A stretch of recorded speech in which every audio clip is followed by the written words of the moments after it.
کہ 31 اگست کو کیا ہوا تھا کہ پارلیمان کا تقدس پامال ہوا, اس کا فینس ٹوٹا, اور یہی تحریک انصاف والے تھے جو یہ فینس توڑنے والے تھے. تو جو فینس توڑنے والے ہیں, جو پارلیمان کو بطور ادارہ اور اس کے ممبران اور اس کی پارٹیوں کو متون کرنے والے ہیں, میں بڑی عاجزی سے عرض کروں گا ان کی پارلیمانی ساکھ اور کریڈیبلٹی جو ہے وہ منفی ہے, صفر بھی نہیں کر سکتے اس کو. تو ان کا آ کے آج اس ایوان کو مزید ایک بطور تھیٹر استعمال کرنا جو ہے, میری استدعا ہے کہ جس ایاز صادق کو برا بھلا کہہ رہے ہیں آج, ان کی وجہ سے یہ ایوان میں بیٹھے ہیں, ان کا جو تدبر ہے اس کی وجہ سے یہ ایوان میں بیٹھے ہیں کہ ان کے استعفے قبول نہیں کیے اور ان کو ایوان سے اٹھا کر باہر نہیں پھینک دیا, جس کی وجہ سے موجود ہیں. جو ٹیکٹکس ہیں پارلیمانی وہ انہوں نے استعمال کیے, ہم نے بھی ماضی میں کیے ہیں, اس پہ کوئی جو ہے نا اس کے اوپر بات کرنا میں سمجھتا ہوں کہ ہم سب جماعتوں نے کام کیا ہوا ہے. تحریک استحقاق جمع کرواتے جو کہ پیپلز پارٹی اور پی ٹی آئی نے جمع کروائی, یہ تو ان کا آئینی حق ہے نا, تو اس کو کیوں مسترد کیا گیا؟ اس پہ جو دلیل دی گئی میں یہی تو کہہ رہا ہوں. دیکھیں یہ وہ لوگ ہیں, نہیں میں شہزاد صاحب دیکھیں, میں پیپلز پارٹی کے بارے میں بات نہیں کر رہا, میں تحریک انصاف کے بارے میں کہہ رہا ہوں کہ وہ تمام استحقاق جس کا آج انہوں نے استعمال کیا ہے قومی اسمبلی کو, اسی کو تو یہ متون کرتے رہے ہیں. یہ 2 دن پہلے تک تو 2 ماہ اور 9 دن قومی اسمبلی کا بائیکاٹ کیا, کس بنیاد پر کیا اور آج کس بنیاد پر واپس آ گئے؟ تو میری استدعا یہی ہے کہ ان کی جو جمہوری ساکھ ہے, ان کی کریڈیبلٹی جو ہے وہ اس وقت منفی ہے. اور دوسری بات جو کی گئی ہے وہ یہ ہے کہ یہ کہنا کہ جی ہم نے تو تحریک استحقاق جمع کرائی ہے کیونکہ ہمارے خیال میں جو ہے یہ غلط بیانی ہوئی ہے. میرے بھائی, جس بنیاد پہ آپ کہہ رہے ہیں غلط بیانی ہے, وہ پرائم منسٹر نواز شریف کا عدالت عالیہ میں بیان ہے. وہ بیان آپ کوٹ کریں, جب عدالت عالیہ میں دیا گیا بیان کوٹ کر رہے ہیں تو اس کا مطلب ہے یہ ایک سب جوڈس معاملہ ہے, اور کوشش یہی کی گئی ہے کہ یہ ایوان میں نہ آئے. خواجہ سعد رفیق صاحب نے حکومت کا موقف پیش کرنا تھا, جو انہوں نے بعد میں مجھے مکمل کرنے دے بات. ہم آج پر بھی اس پہ قائم ہیں کہ عدالت کے معاملات کو ڈسکس کیے بغیر پاناما پیپرز جتنے دن چاہیں ڈسکس کریں اس ہاؤس میں. جی علی محمد صاحب وہ کہہ رہے ہیں کہ یہ میٹر سب جوڈس ہے, اس لیے آپ کی جو تحریک تھی اس کو مسترد کیا گیا اور اسی لیے بار بار ٹوکا بھی گیا خورشید شاہ صاحب کو کہ اس موضوع پہ نہ بات کریں. لیکن وہ کہہ رہے ہیں کہ آپ اس ہدف کو لے کر آئے تھے کہ پارلیمنٹ کو آپ نے تھیٹر بنانا ہے کیونکہ آپ پہلے ہی پارلیمنٹ کی ساکھ کو مجروح کر چکے ہیں. ٹائم دیں گے یا جی بیچ میں کٹ کریں گے؟ نہیں بولیے آپ. بسم اللہ الرحمن الرحیم. اللہم صلی وسلم مبارک علی سیدنا محمد رسول اللہ صلی اللہ علیہ وآلہ وسلم. بہت شکریہ.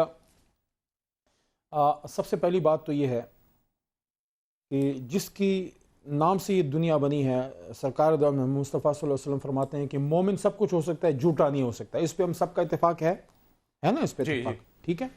اب سب سے پہلی بات تو یہ ہے کہ آج ہم کیا کرنے چلے تھے قومی اسمبلی میں. اگر ہم ممبر پارلیمنٹ ہیں تو ہمارا استحقاق ہے, اور استحقاق کیا ہے؟ استحقاق یہ ہے کہ میں as a member of parliament Ali Muhammad, irrespective of the fact کہ میں کس جماعت سے ہوں, جس آدمی کا بھی ضمیر زندہ ہے اس کا یہ, پھر میں دوبارہ تاکہ جن کو سننے میں تکلیف ہے ان کو سنائی دے, جس آدمی کا بھی ضمیر زندہ ہے اس کا یہ استحقاق ہے کہ اس کو قومی اسمبلی میں غلط فیکٹس نہ بتائے جائیں, وہ جس بھی جماعت سے ہو. جب کوسچن آور ہوتا ہے, منسٹرز کی ڈیوٹی ہوتی ہے کہ آپ کو صحیح باتیں بتائی جائیں. اب یہاں پہ اکثر ایک بات کی جاتی ہے کہ کاروائی جو ایوان کی ہے اس کو کہیں کوسچنیبل نہیں کیا جا سکتا. Yes I agree, but that is on statements of opinion. میں اگر کسی سیاسی معاملے میں اوپینین دوں اس پہ مجھے آج یہ آبجیکشن نہیں تھا, ان کا آبجیکشن یہ تھا میٹر سب جوڈس ہے. میں نے آپ سے شروع میں درخواست کی تھی, مجھے بولنے دیا جائے گا. دوسری بات, اسٹیٹمنٹ آف فیکٹس کہیں بھی آپ کو آزادی نہیں ہے. اگر ملک کا وزیر اعظم اسٹیٹمنٹ آف فیکٹس, میں بڑے محتاط الفاظ استعمال کر رہا ہوں کہ اسٹیٹمنٹ آف فیکٹس میں وہ حق گوئی سے تھوڑا ڈپارچر کر رہا ہے, تو پھر کیا ہوگا؟ پھر اس کا استحقاق ممبرز کا مجروح ہوگا. آج جو یہ لوگ بات کرتے ہیں کہ سب جوڈس ہے, سوری, اگر supreme court, honourable supreme court کی کسی بات کو یہاں پہ کوسچنیبل کیا جائے, اس کو کوسچن کیا جائے, پھر سب جوڈس ہے. لیکن آج ہم نے سپریم کورٹ میں ان کے وکیل کی بات کو نہیں اٹھایا کہ اس نے وہ بات وہاں کیوں کی. ہم نے یہ بات کی ہے کہ آپ نے یہاں جو بات کی ہے وہ اسٹیٹمنٹ آف فیکٹس نہیں ہے. میاں صاحب, آپ نے قومی اسمبلی میں جو بات ہمیں بتائی ہے اسٹیٹمنٹ آف فیکٹس نہیں ہے. اچھا, دوسری بات, for a sake of the argument 10 second کے لیے سمجھ لیں کہ ہم نے غلط موو کیا, ٹھیک ہے. ہمیں ایڈجسٹمنٹ موشن غلط موو کیا, ہم نے پریویلیج موشن غلط موو کیا. طریقہ کار کیا ہے؟ لا کہتی ہے, دنیا کا میکسم کہتا ہے nobody should be condemned, کیا unheard. آپ نے شاہ محمود لیکن وہ 45 منٹ دیے نا لیڈر آف دی اپوزیشن کو. نہیں آپ بات ہی نہیں سمجھے. ہمیں جو بتایا گیا وہ یہ تھا کہ آپ کی پریویلیج موشن ہم نے ادھر چیمبر میں کل کی. اچھا اس سے پہلے کر دی تھی. مجھے یہ بتائیے, کیا آپ نے شاہ محمود قریشی جو ڈپٹی پارلیمانی لیڈر ہیں یا جو ہماری چیف وپ ہیں ہمارا محترمہ جو شیرین مزاری صاحبہ, کیا آپ نے ان کو بلایا؟ ٹھیک ہے, مجھے اسی پوائنٹ پہ موقع دیا. ایک سیکنڈ علی صاحب, مجھے ایک بریک لینے دیں, اور بریک کے بعد کہا کہ میں پیپلز پارٹی کے حوالے سے بات نہیں کر رہا ہوں, میں اس وقت تحریک انصاف کی جو ہنگامہ آ رہی تھی اس پہ بات کر رہا ہوں. لیکن خورشید شاہ صاحب نے بڑی اہم باتیں کی ہیں, اور ایک بڑا دلچسپ میں آپ کو کلپ دکھوانے جا رہا ہوں ایک بریک کے بعد.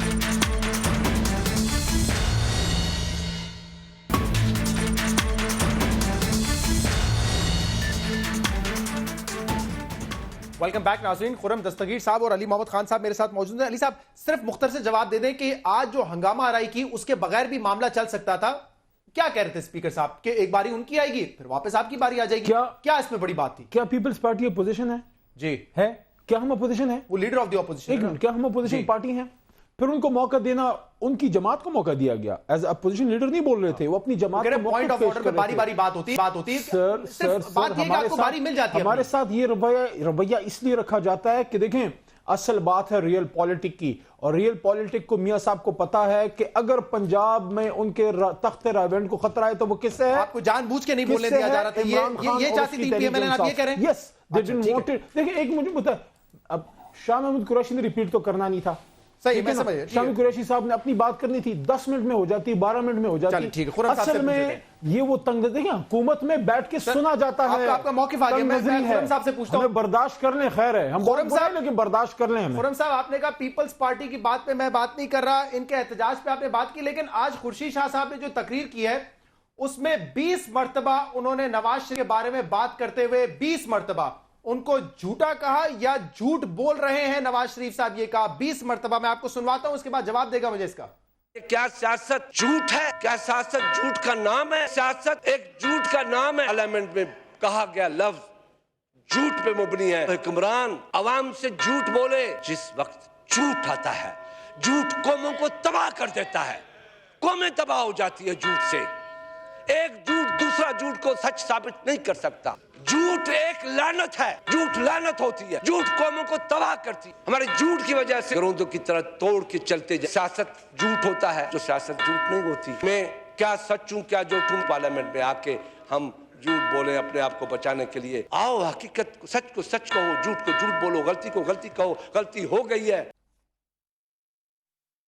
تو خرم صاحب, پی ٹی آئی کو ایک طرف رکھ دیں, leader of the opposition peoples party کے رہنما نے آج 20 مرتبہ جھوٹ اور جھوٹا کا لفظ استعمال کیا ہے نواز شریف صاحب کے بارے میں بات کرتے ہوئے, تو اصل تو وہاں پہ آپ کو جواب دینا چاہیے تھا. تو یہی تو ہماری خواہش تھی کہ اگر ہمارے پی ٹی آئی کے بھائی اور بہنیں جو ہیں وہ تسلی سے ہمارا جو جواب تھا جو خواجہ سعد رفیق نے خورشید شاہ صاحب کو دینا تھا وہ سن لیتے. اس کے بعد ہم تسلی سے شاہ محمود قریشی صاحب کی تمام گفتگو سنتے.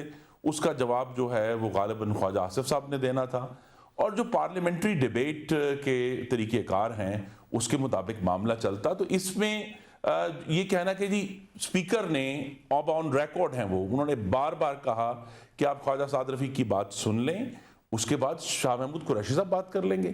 تو ہم نے کسی وقت بھی ان کا جو رائٹ ہے قومی اسمبلی میں, جن عوام نے ان کو منتخب کیا ہے ان کی آواز انہوں نے اٹھانی ہے, جس بھی طرح یہ بہتر سمجھتے ہیں وہ ضرور اٹھائیں. لیکن یہی سوال ہے کہ یہ کہنا کہ جی حکومت کی بات ہم نہیں سنیں گے, ہمارا حق فائق ہے.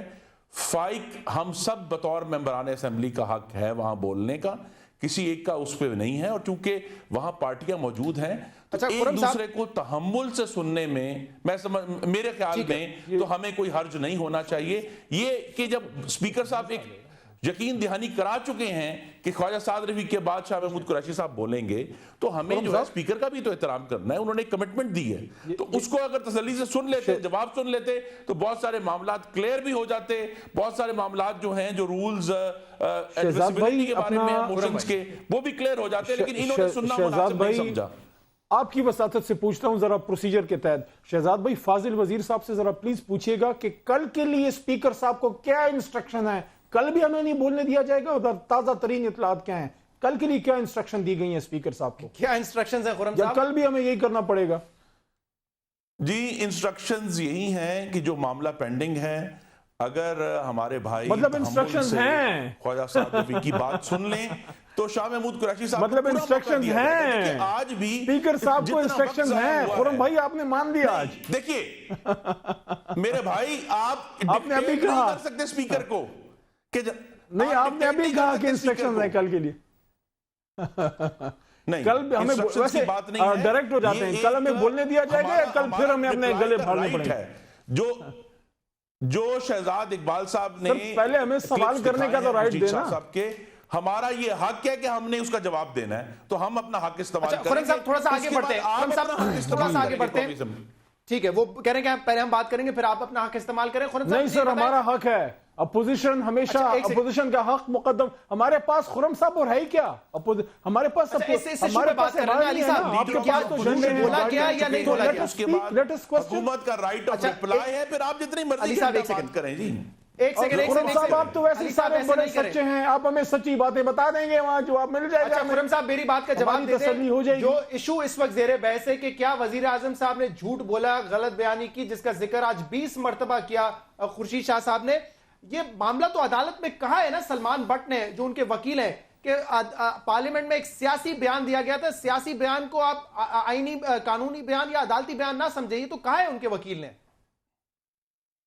جی تو شہزاد صاحب یہاں ہی تو فرق آ گیا نا، سب پاکستانی قوم کا اور میڈیا کا خیال ہے کہ یہ سیاسی کی وہ ڈیفینیشن ہے جو تحریک انصاف کے چیئرمین نے استعمال کی تھی جب ان کا 35 پنکچر کا دعویٰ یکسر غلط ثابت ہوا تھا۔ اس وقت انہوں نے فرمایا تھا کہ یہ میرا سیاسی بیان تھا، ہماری سیاست سچی ہے۔ انہوں نے یہ کہا کہ یہ ایک سیاسی فورم پہ دی گئی بات تھی، وہ عدالتی بیان نہیں ہے۔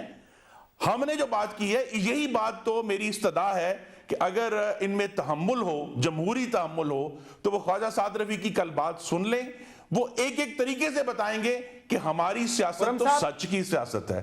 ہم نے جو ایک ایک لفظ بولا، جو آپ ٹھیک کہہ رہے ہیں 35 پنچر والی بات پر عمران خان صاحب نے بات تو ہم نے ہی کرنی ہے پہلے یو ٹرن، سر ایک سیکنڈ سوال بتا دیں آپ کو، بات تو ہم نے ہی کرنی ہے پہلے۔ نہیں ہے، یہ محمد نواز شریف کی ڈیفینیشن ہے۔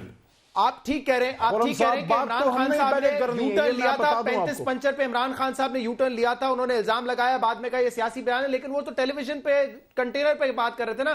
میاں محمد نواز شریف صاحب نے جو اپنی منی ٹریل بتائی تھی وہ فلور آف دا ہاؤس دی ہے، انڈر اوتھ تھے، حلف لیا ہوا تھا انہوں نے۔ سر اس بیان میں فرق ہے جو ٹی وی پہ یا کنٹینر پہ دیا جائے اور جو پارلیمنٹ میں دیا جائے۔ اس کے پیچھے کھڑے ہیں اور میری یہی تو استدعا ہے۔ دیکھیں یہ پارلیمنٹری ڈیبیٹ کا حصہ ہے کہ اگر ہم نے آگے بڑھنا ہے، انشاءاللہ کل ہم آگے بڑھیں گے، تو پھر جہاں ابہام پیدا ہوا ہے یا خورشید شاہ صاحب نے کچھ الزامات لگائے ہیں، اس کو ہم کلیریفائی کریں گے۔ ہم یہ بتائیں گے کہ ہم محمد نواز شریف کا جو پارلیمان میں بیان ہے اس کے ایک ایک لفظ کے پیچھے کھڑے ہیں، اور اس بیان میں اور عدالت میں جو بات کی گئی ہے اس میں کوئی تضاد نہیں ہے۔ یہی تو بات ہے کہ جو سیاسی کی ڈیفینیشن ہے، ٹھیک ہے میں پوچھ لیتا ہوں، عمران خان والی ہے، یہ محمد نواز شریف کا سیاست بیان ہے، اور جو سیاست ہے آج خورشید شاہ صاحب نے بڑی باتیں کی، انہوں نے کہا اپنی گزارش سن لیں جی، تھوڑا سا جذباتی معاملہ ہے۔ انہوں نے کہا جی کہ میری والدہ کی میت پڑی تھی تو مجھے جو ہے وہ جیل لے جایا جا رہا تھا۔ محمد نواز شریف کے والد کی بھی میت آئی تھی، ان کو آنے بھی نہیں دیا تھا، اسے دیکھنے بھی نہیں دیا تھا جب وہ دفنا رہے تھے۔ خود ہی ڈیل کر کے گئے تھے نا، جو مرحلے ہیں گزر کر آئے ہیں، اور اسی لیے اس جمہوریت کا اور اس ایوان کا جو تقدس ہے وہ ہمارے لیے سب سے اہم ہے۔ مجھے اس کا جواب دے دیں علی صاحب کا تقدس قائم کریں۔ سوال سے سن لیں گے پہلے حکومت کا موقف، اس کے بعد اپنی بات کریں گے۔ You can't compare oranges with mangoes and all these۔ دیکھیں جو میاں نواز شریف صاحب خود ڈیل کر کے مشرف صاحب کے ساتھ ملک سے باہر گئے تھے 10 سال کا، وہ بھی چھپایا تھا۔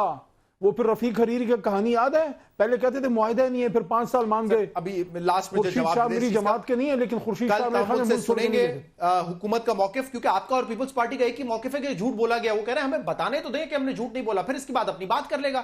دیکھیں ہمارا حق ہے، ہم نے دیکھیں مجھے ایک بات بتائیں، پریویلیج موشن ہم نے موو کی تھی موو کیا ہمارا حق ہے کہ اس کو ڈیفینڈ کریں؟ اگر آپ نے ریجیکٹ بھی کیا تو آپ کو چاہیے تھا کہ شاہ محمود قریشی صاحب کو چیمبر میں بلاتے، اس کو ان کے سامنے فیصلہ کرتے. اب دیکھیں ہماری بھی بات سننے اپوزیشن کی، کیا مسئلہ کیا ہے؟ انا کا مسئلہ کیوں بنا رہے ہیں؟ اس کا مطلب آپ کل اگر پہلے بولنے کی اجازت نہیں دی گئی تو آج جو احتجاج کیا وہ کل بھی کریں گے؟ مست قلندر ہوگا. یہی مست قلندر ہوگا. یہ خرم صاحب اگر آپ کی یہ بات ہے کہ پہلے سعد رفیق صاحب بات کریں گے اور پھر پی ٹی آئی بات کرے گی تو یہ بنایا جا رہا ہے. حکومت ہمیشہ سپیس دیتی ہے عوام کو فیصلہ کرنے دے. اگر کل ہم اپنی بات کر لیتے ہیں تو کون سا ان کی گاڑی سے جھنڈا اتر جائے گا؟ کیا کہہ رہے ہیں خرم صاحب؟ میں تو یہ کہہ رہا ہوں کہ دعا سوچ سمجھ کے مانگیں، قبول ہی نہ ہو جائے اور کل آپ کے پاس بات کرنے کے لیے کوئی مواد ہی نہ ہو، کیونکہ جب سارے قوانین آئیں گے، ایشوز آئیں گے اور صاحب بتایا جائے گا تو پھر آپ کو پتہ چلے گا یہ تو ہمارے پاس تو بات کرنے کے لیے. خرم صاحب ویسے ایک چیز ہے، آج آپ نے، میں شکریہ ادا کرتا ہوں آج ہمارے وفاقی وزیر صاحب کا کہ انہوں نے آج آن کیمرہ مانا ہے کہ انسٹرکشنز دی جاتی ہیں. بہت بہت شکریہ ارحان صاحب اور بہت بہت شکریہ خرم دستگیر صاحب. پروگرام میں شامل کریں گے ایک بریک کے بعد ایم کیو ایم لندن کے رہنما ندیم نصرت صاحب ہمارے ساتھ پروگرام میں موجود ہوں گے. ان سے بات کریں گے کہ 22 اگست کے بعد ایم کیو ایم لندن کہاں کھڑی ہوئی ہے. ہمارے ساتھ رہیے گا.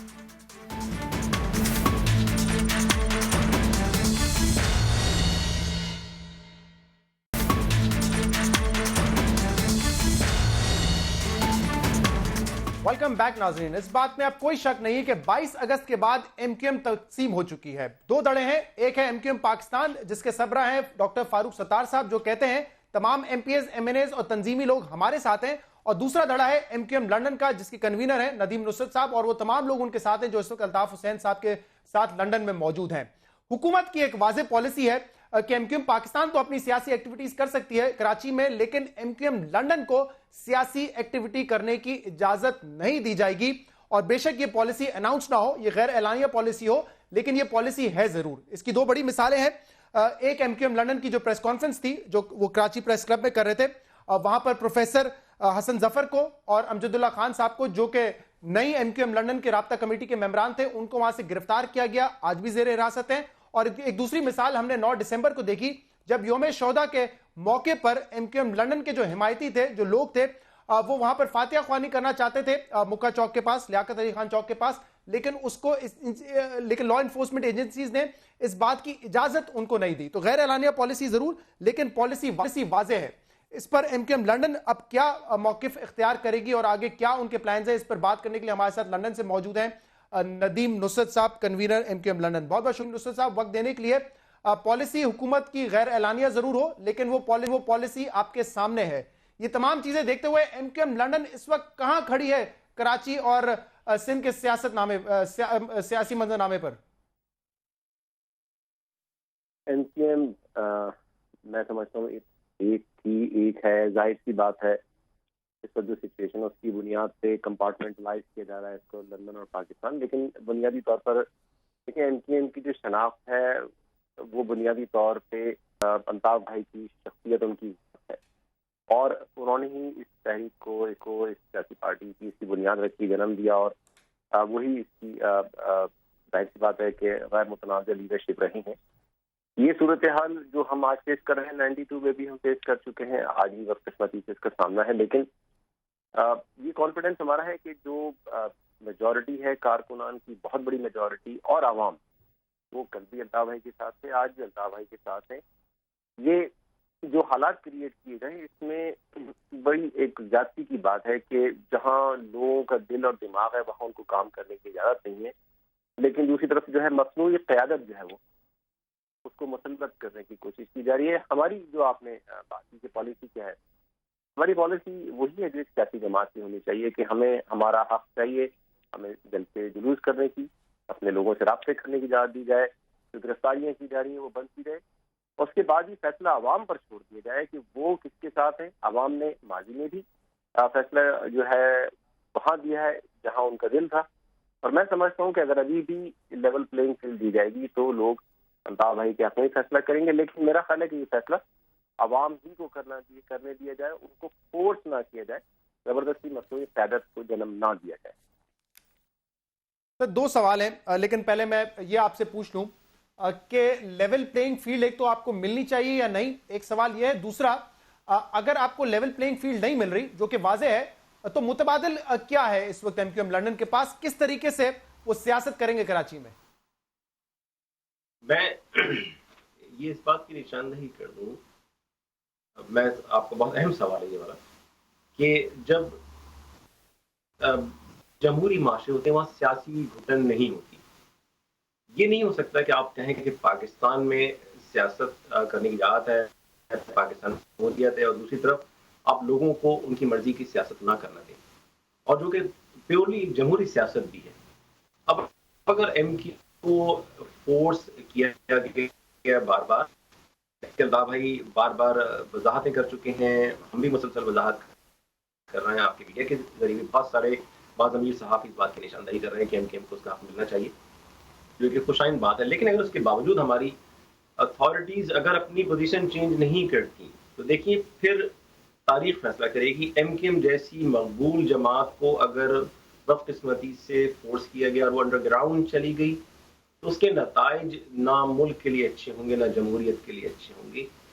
یہ میں کسی ڈیٹیل میں نہیں جاؤں گا، لیکن میں یہ کہوں گا کہ یہ اگر خدا نخواستہ ایسا ہوا لوگوں کو انڈر گراؤنڈ کام کرنا پڑا، جو کہ آلریڈی وہ کر رہے ہیں، جس کا نتیجہ آپ نے دیکھا کہ تمام تر ریاستی مشکلات کے باوجود، جبر کے باوجود 9 تاریخ کو کتنا بڑا ٹرن آؤٹ تھا.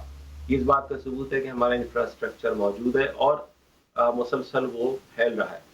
اب اس کے 2 راستے ہیں، آپ جمہوری ہمیں ہمارا حق دے دیں اور فیصلہ عوام پر چھوڑ دیں. لیکن اگر یہ ریاستی جبر کے ذریعے ہمیں کام کرنے کی اجازت نہیں دی گئی تو پھر ان لوگوں کو جو لاکھوں کی تعداد میں ان کو سنبھالنا کسی کے بس میں نہیں ہوگا.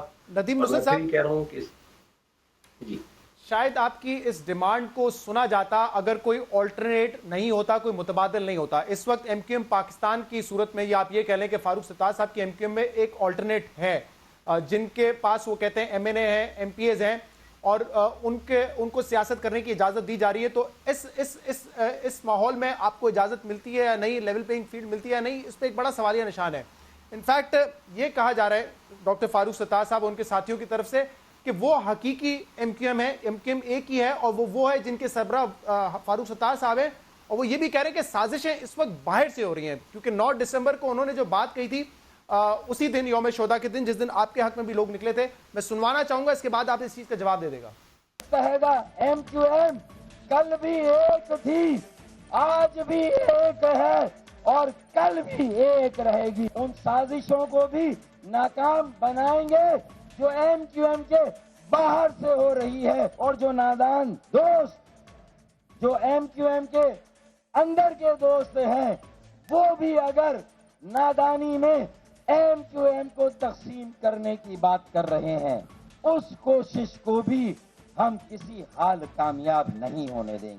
ٹویٹر کے 140 کیریکٹر میں بیٹھ کر شہادت اور انقلاب کی دعوت دینا آسان ہے، لیکن میدان عمل میں کھڑے ہو کر شہید ساتھی کے مقصد کو آگے بڑھانا تمہارا کیریکٹر بتاتا ہے. بزدلی وہ ہوتی اور وہ ہے کہ جو اپنے لوگوں کو تنے تنہا بے آسرا چھوڑنے کا عمل ہو.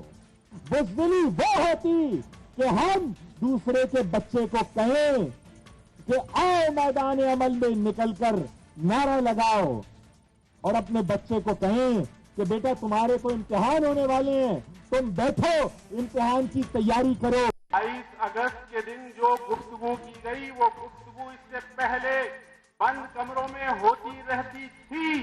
جی ندیم صاحب، نادان دوست بھی کہا آپ لوگوں کو جو سازشیں کر رہے ہیں، ڈاکٹر صاحب کہہ رہے ہیں یہ سازشیں ناکام ہوں گی. آپ وہ بزدل ہیں جو کہ لندن میں بیٹھ کے جو ہے لوگوں کو تنہا چھوڑ دیتے ہیں یا ٹویٹر پہ انقلاب لانے کی کوشش کرتے ہیں. یہ ہے MQM پاکستان کے رہنما کا موقف اس وقت MQM لندن کے بارے میں. ظاہر سی بات ہے کہ وہ اپنی بقا کی جنگ لڑ رہے ہیں، عوام کی اور کارکنان کی کچھ سپورٹ نہیں ہے، ان سے اب کسی خیر کی ہمیں توقع نہ تھی نہ ہے. لیکن میں یہ ضرور عرض کروں گا اس حوالے سے کہ میں ڈاکٹر فاروق ستار کو دیکھ کر MQM میں شامل نہیں ہوا تھا، نہ ہی وہ لاکھوں اور کروڑوں لوگ ہیں جو MQM کا حصہ ہیں، جو ان میں سے نہ میرے نام پر کوئی شامل ہوا MQM میں، نہ ڈاکٹر فاروق ستار، نہ کسی اور XYZ کے نام پہ. لوگ آپ بھی بحث صحافی اس بات سے واقف ہے کہ لوگ صرف اور صرف ایک نام پہ شامل ہوئے، وہ نام ہے الطاف حسین. جہاں الطاف حسین کھڑے ہیں وہ MQM ہے. میرا یہ نظریہ ہے اور لاکھوں کارکنوں کا بھی یہی نظریہ ہے. نام اس کو آپ ایم کیو ایم دے دیں, اس کو آپ کوئی اور نام دے دیں, بیٹر وہ کرتا ہے جو قائد کا ہے. انہوں نے ان کو قائد سے بانی بنایا, اس کے بعد سے وہ دستبردار ہو گئے. جس شخص کی وجہ سے انہیں نام اور مقام ملا, آج یہ کہہ رہے ہیں کہ ہم نادان دوست ہیں. سر اس شخص نے اپنے آپ کو بڑا متنازع کر دیا ہے پاکستان کے خلاف بات کر کے, اور ظاہر سی بات ہے شاید تمام لوگ ایم کیو ایم پاکستان کے ساتھ نہ ہو, لیکن بہت سے ایسے لوگ ہوں گے جو اب یہ فیل کرتے ہیں کہ الطاف حسین صاحب نے جو تقریر کی تھی اس کے بعد ایم کیو ایم لندن کا پاکستان میں سیاست کرنا مشکل ہے, تو وہ متبادل تو دیکھیں گے. پھر جناب یہ فیصلہ عوام کو کرنے دینا. دنیا بھر میں یہ طاقت کے ذریعے اگر آپ نے فیصلے کرنے ہیں تو پھر آپ کر لیجئے, لیکن اس کا مطلب یہ نہیں کہ آپ لوگوں کے دلوں کو فتح کر سکتے ہیں. آپ ایک خطاب ہوتا ہے, اس میں ایک بات کی جاتی ہے اور اس کی فوراً معذرت بھی ہوتی ہے, اور دوسری طرف یہ بھی ہے کہ ایم کیو ایم کی پوری ایک تاریخ ہے. ایم کیو ایم کے لوگوں نے نہ کبھی فوری تنصیبات پر حملے کیے ہیں, نہ پاکستان کے جھنڈے کو آگ لگائی ہے خدا نخواستہ, نہ ریاست کے خلاف بات کی ہے, نہ کبھی آئین کے خلاف بات کی ہے. آپ اس طرح سمجھیں شہزاد صاحب, جب لاشیں گر رہی ہوں, 3 سال سے آپریشن ہو رہا ہو, کوئی اسپیس نہیں دی جا رہی ہو, فرسٹریشن میں ایک بات کی جاتی ہے, ایون جو مقدمات ہوتے ہیں اس میں بھی کانٹیکسٹ کو ضرور سامنے رکھا جاتا ہے. یہ اتنی بے رحمی سے آپ ایروگینس کے ساتھ اگر فیصلہ کریں گے, الطاف صاحب نے جملہ کہا ہے ان کے لیے سیاست کے دروازے بند, تو دروازے آپ تو کہہ دیں گے بند ہو جائیں گے, لیکن تاریخ بتائے گی دروازے بند نہیں ہوئے ہیں. نقصان جو تاریخ آپ کو دکھائے گی اور ہمیں دکھائے گی, اس کا خمیازہ ملک کو خدا نخواستہ نہ بھگتنا پڑے. ہمیں اس بات کا فیصلہ کرنا ہے کہ ہمیں ملک کو بچانا ہے. الطاف حسین صاحب کو ہمیں ملک کے لیے استعمال کرنا یا نہیں کرنا. اس ایشو پر میں نے ابھی پچھلے ہفتے سی ایم سندھ کا انٹرویو کیا تھا مراد علی شاہ صاحب کا, اور ان سے میں نے پوچھا تھا کہ کیا حکومت کی یہ پالیسی ہے کہ ایم کیو ایم کے دفاتر جو بند ہوئے ہیں وہ ٹھیک ہوئے ہیں, کیا آپ اس کے پیچھے کھڑے ہوئے ہیں؟ انہوں نے کیا جواب دیا تھا, سنیے ذرا پلیز. بڑے میجر قسم کے الزامات لگے تھے, اتنے بڑے الزام لگے تھے کہ پوری کی پوری متحدہ قومی موومنٹ نے اپنے بانی سے اپنے آپ کو ڈس ایسوسیٹ کر دیا. یہ بند رہیں گے دفاتر ان کے؟ یہ دفاتر جب تک ہم سمجھیں گے کہ یہ سیکیورٹی سچویشن ہے سچ کہ ہم نے ان کو بند رکھنا ہے, ہم بند رکھیں گے. تو یہ سی ایم سندھ کہہ رہے ہیں کہ دفاتر جب تک ہم سمجھتے ہیں کہ بند رہنے چاہیے, سیکیورٹی حالات نہیں بہتر ہوتے, تب تک بند رہیں گے. وہ کہہ رہے ہیں کہ ایم کیو ایم پاکستان الگ ہو گئی ایم کیو ایم لندن سے, اتنی بڑے ایشو تھے تو یہ جلدی تو نہیں ریزالو ہونے والا. دیکھیں سی ایم صاحب جو بات کر رہے ہیں کہ الطاف بھائی نے ایک تقریر کی, ان کی جماعت کے لوگوں نے قومی ایئر لائن کا طیارہ ہوا کیا تھا, انہوں نے پاکستان کی تنصیبات پر حملے کیے تھے, ریفائنریز پر حملے کیے تھے, بسوں میں بموں کے دھماکے کیے تھے, پاکستان کے خلاف عبدالفقار نامی دہشت گرد تنظیم بنائی تھی. جتوئی صاحب ہوں یا ممتاز علی بھٹو ہوں یا حفیظ پیرزادہ صاحب, وہ بھی ان کی پارٹی سے اس زمانے میں سب الگ ہو گئے تھے. انہی کی جماعت کے مصطفیٰ کھٹ صاحب نے بھارتی ٹینگوں پر بیٹھ کر پاکستان آنے کی دھمکی دی تھی. پیپل پارٹی پر ہم نے سیاست کے دروازے بند کر دیے. کیا آج انہیں اتنی خلافی جرات ہے کہ وہ ان تمام الزامات کی بنیاد پر یا ایکشنز کی بنیاد پر اپنی جماعت سے علیحدگی اختیار کر سکیں؟ ابھی ملین میں ایک الیکشن ہونا تھا جس کو ایونچولی بائیکاٹ کیا ایم کیو ایم پاکستان نے, لیکن اس سے پہلے انہوں نے اپنا کینڈیڈیٹ کھڑا کیا تھا مزمل علی. تو اس وقت ہم نے نہیں سنا کہ ایم کیو ایم لندن کی طرف سے کہا گیا ہو کہ نہیں ہم اپنا کینڈیڈیٹ کھڑا کریں گے, کیونکہ میں نے پہلے جب آپ لوگوں سے یہ پوچھا تھا آپ نے کہا تھا ہمارا کینڈیڈیٹ ہی بائی الیکشن میں کھڑا ہوگا, لیکن آپ لوگوں نے نہیں کیا. ایم کیو ایم پاکستان کا کینڈیڈیٹ کھڑا ہوا جس کو آپ نے کانٹیسٹ نہیں کیا. ملیر میں جو پی ایس 127 کی اگر بات کر رہے ہیں تو اس وقت تو ظاہر سی بات ہے کہ نہیں 258 یعنی 258 کا جو الیکشن تھا ابھی. اچھا 250 نہیں سردار صاحب ہمارے ساتھ اس وقت جو معروضی حقائق ہیں کہ پروفیسر ظفر عارف جو کہ 80 سال سے زائد ہیں, ایک بہت بڑی شخصیت ہے پاکستان میں ایکیڈیمک لیول پہ, جب ان کو گرفتار کر لیا جاتا ہے جبکہ ان کا کوئی خدا نخواستہ سے کوئی بیک گراؤنڈ نہیں ہے, تو ہمارے پاس تو آپریٹ کرنے کی اجازت نہیں ہے. الیکشن ہم کیسے لڑتے؟ ہمارا پہلا مرحلہ تو یہ ہے کہ جو ہے ہمیں سیاست کرنے کا ہمارا حق ہے وہ اجازت دی جائے. یہ ہمارا حق ہے, پاکستان ہمارا وطن ہے, رہے گا, اور یہ ہمارا حق ہے. تو بلکہ آپ سے اپیل کروں گا, آپ نے وہ آواز اٹھائی بھی ہے اور آپ جیسے تمام باضمیر صحافیوں سے کہ اس ایشو کو اٹھائیں, یہ ہمارا حق ہے. آج تو ہم آپ کے توسط سے بیٹھ کے بات کر رہے ہیں, لیکن کل خدا نخواستہ الطاف حسین صاحب کے ہاتھ سے بھی بات نکل گئی تو پھر نقصان ہم اور آپ سب کو اٹھانا پڑے گا. سر یہ وہی باتیں ہیں, ہمارے ہاتھ سے بات نکل گئی جس کو ہمیشہ ایک منفی انداز میں یہاں پہ لیا جاتا ہے. آپ کہیں حقائق کچھ اور ہے لیکن تاثر تو یہی جاتا ہے, اور جس کی وجہ سے ہمیشہ ایم کیو ایم کو مشکلات میں پڑنا پڑا ہے. دیکھیے میں آپ سے پھر کہوں گا خدا نہ خواستہ اس میں کوئی ایسا ایلیمنٹ نہیں ہے، لیکن ہسٹری آپ کے سامنے ہے.